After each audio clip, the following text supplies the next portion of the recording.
The Experience of Reverend Thomas Jones.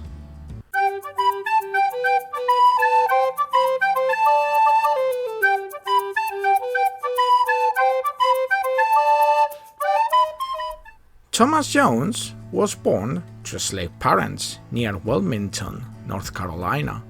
He lived on the plantation of Young House until about 1815, when he was sold to Wilmington storekeeper, from whom the slave obtained his surname, Jones. While working as a house servant, Thomas obtained a rudimentary education.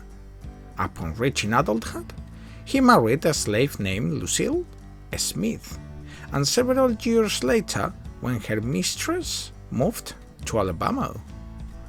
Following his master's death in 1829, Jones was sold to Owen Holmes of Wilmington, who hired him out as a stevedore.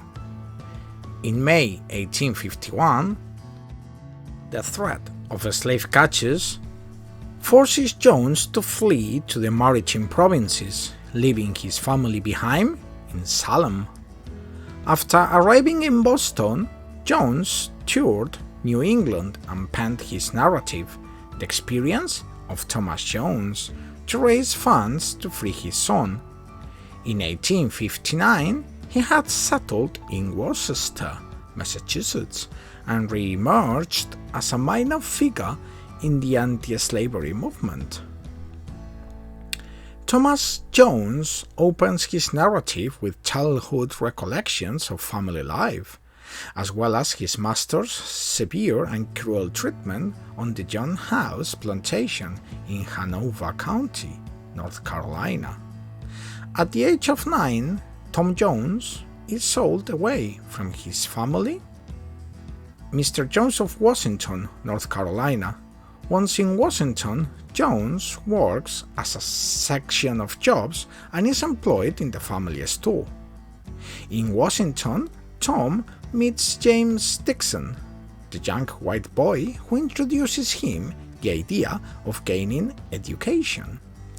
Inspired by Dixon, the clerk devises a way to secretly acquire a spelling book and sneaks moments to study.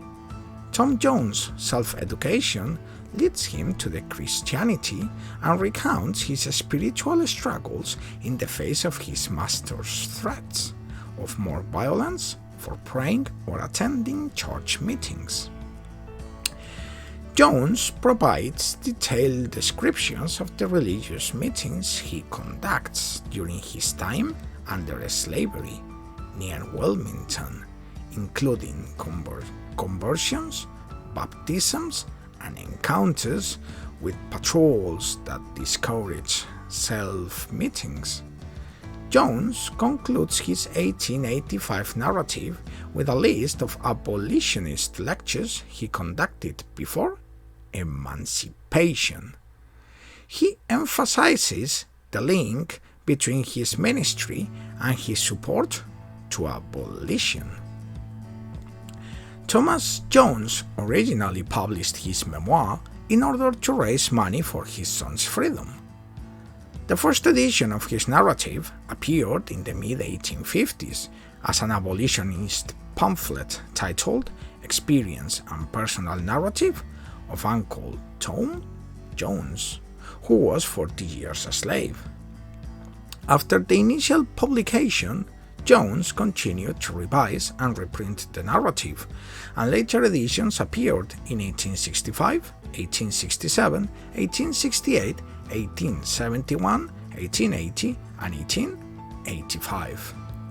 These publication dates and names of publishers remain a source of controversy for Jones scholars and capitalizes on popular abolitionist sympathies. Promoting his cause and refining his image as a community and religious leader, Jones' personal narrative ends with his departure north and is followed by the wild Tom escaped. In this fictional tale, Wild Tom grieves over his wife's murder at the hands of an overseer and turns from promoting his master's interest to doing much mischief as possible.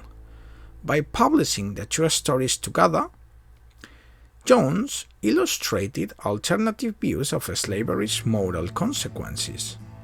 The enslaved must resist the forces imposed on them by the immoral institution of slavery and reflect the evidence they have suffered at the hands of civilized white society.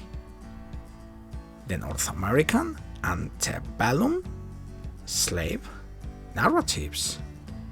Thanks for watching.